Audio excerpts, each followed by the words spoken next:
Oi, galera da SPM, vamos falar um pouquinho dessa prova de hoje de língua portuguesa. Uma prova bastante tranquila, né? Como prevista, uma prova que a gente trabalha muito mais interpretação textual, né? Figuras de linguagem apareceram aqui, um pouco de gramática, um pouco de literatura. Eu acho que é uma prova bem balanceada, né? Todos concordamos, nós professores conversamos sobre isso. Foi uma prova de nível médio, né? Uma prova bastante tranquila.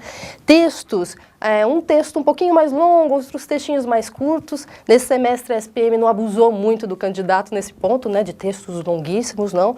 Textos fáceis, né? Leitura tranquilíssima. O primeiro texto, um texto do Rubem Alves, falando sobre o ato da linguagem mesmo, né? Começamos com um texto metalinguístico. Então, o Rubem Alves fala sobre o ato de escrever, o trabalho do revisor, como é que o revisor trabalha no texto dele. Então, ele faz o texto, vai lá o revisor, vê o português, e ele ainda critica um pouquinho essa questão do revisor, né? Do revisor, às vezes, se apegar muito às palavras, mas não aos sentidos delas, né? Mas às palavras, a correção dessas palavras, a correção gramatical, e deixar, por vezes, de analisar esse conteúdo, né? Então, ele comenta sobre isso nesse texto, um texto bastante tranquilo, eu acho, né? Ele faz essa constatação. Vamos às questões? Começamos por essa questão 1 aqui. Essa questão 1 é uma para você pegar justamente o sentido geral do texto, né? Segundo o texto, a nossa alternativa é a alternativa E. A intervenção do revisor no texto nem sempre traz resultados positivos. Quando o revisor ele considera mais essa forma, quando ele se pega muito a essa gramática normativa e se esquece dessa produção de sentido desses conteúdos, o resultado às vezes não é tão positivo como ele diz ao longo do texto. Então, a alternativa correta, a alternativa E. Essa questão 2, ainda segundo o texto, a nossa alternativa é a alternativa D. O autor faz uma ironia, ironiza o trabalho de seu revisor pelo rigor formalista que beira um nonsense. E ele dá um exemplo claro nesse finalzinho de texto aqui, ele falando sobre um livro em que ele fez uma diferenciação entre a história e a história. Só que o revisor optou por normatizar o livro dele e colocar só um dos dois. Então, só o termo história, e com isso ele acabou com o sentido criado, a oposição dos sentidos que o autor criou aí dentro do texto. E com isso ele diz literalmente no finalzinho do texto, né, que o texto ficou totalmente sem sentido. O revisor disse que abacaxis e pitangas eram a mesma coisa. Então, a alternativa D, ironizar.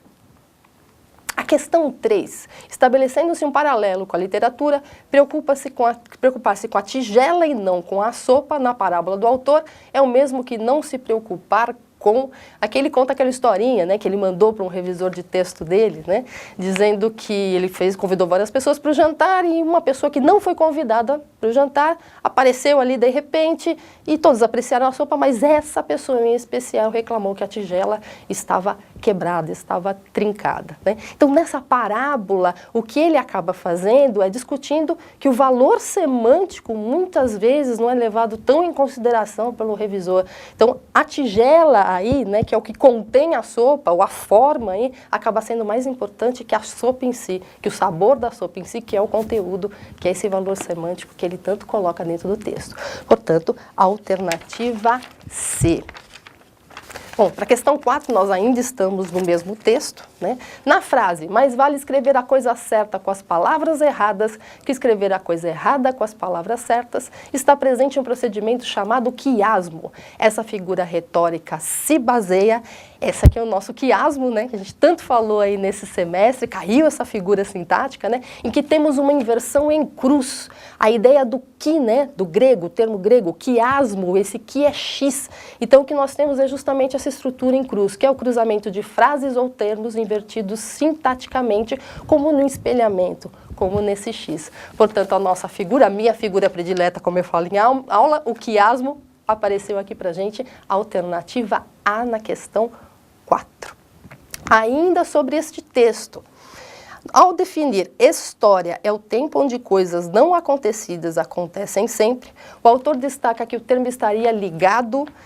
Ele fala, né, naquela partezinha lá do texto, em que ele criou mesmo essa oposição entre o que é história e o que é história, e o que o revisor acabou com essa oposição. E ele define o que é essa história aí, né? História é o tempo onde as coisas não acontecidas, ou seja, ele está falando aí sobre um termo, sobre um momento que não é um momento real, né? Não é história real, coisas que aconteceram no passado e que temos registros, mas sim um tempo imaginativo que está dentro da imaginação.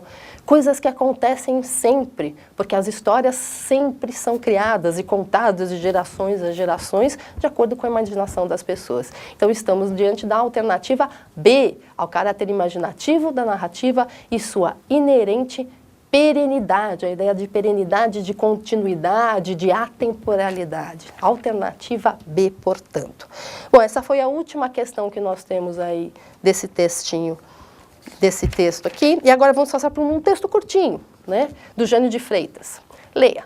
A facilitação das licitações para as obras públicas da Copa, a que o governo e os interessados dão um nome menos ácido de flexibilização, ainda nem está formulada e já é um fator de aumento dos custos de tais obras para os cofres públicos. Nesse textinho aqui, ele pergunta, no contexto, o termo flexibilização, voltando um pouquinho no texto, a gente percebe que quando ele vai usar esse termo, ele diz, os interessados dão o nome menos ácido, de flexibilização.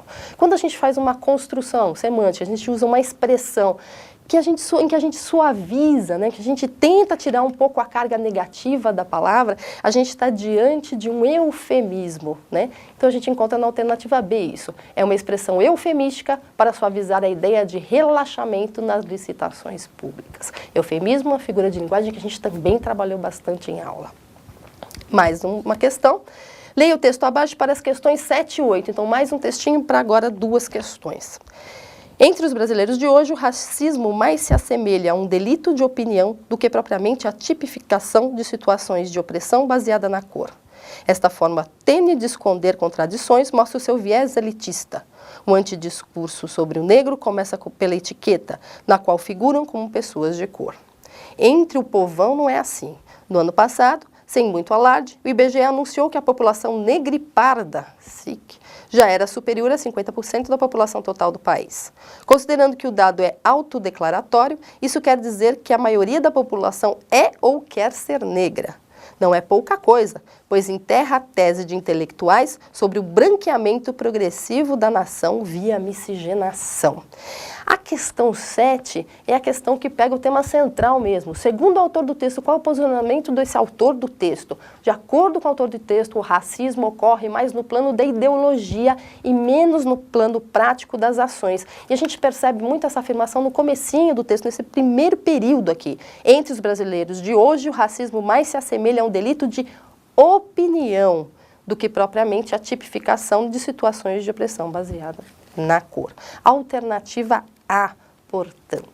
Questão 8 ainda sobre esse texto, pega uma expressão que é a expressão SIC, que a gente costuma usar quando tem algum estranhamento aí dentro do texto. Ou porque uma palavra foi escrita e ela não deveria ser escrita, está colocada errada, naquele momento errado, ou porque a palavra está escrita de maneira errada, né, com ortografia errada. Então, ao destacar esse SIC aí, o autor se distancia daquele termo do texto. É um termo que o autor não assume. Ele assume, ele se distancia mesmo, coloca uma barreira entre o que ele acha e o que está de fato ali no texto. Nós vemos esse SIC aqui quando ele coloca a população negra e parda. O IBGE usa essa expressão. Então, é colocada pelo autor alternativa D, pelo autor do texto, para também questionar o termo técnico usado pelo IBGE na designação do mulato. Então, ele não concorda com essa designação e ele coloca aí esse SIC. Ok? Meninos, essas são as questões sobre as quais eu ia falar. Eu espero que todos tenham tido uma excelente prova, estavam todos preparados para isso. Acho que tudo que nós trabalhamos em aula, vemos aqui aplicado nessa prova e essa é a maior satisfação que a gente tem. Muito obrigada.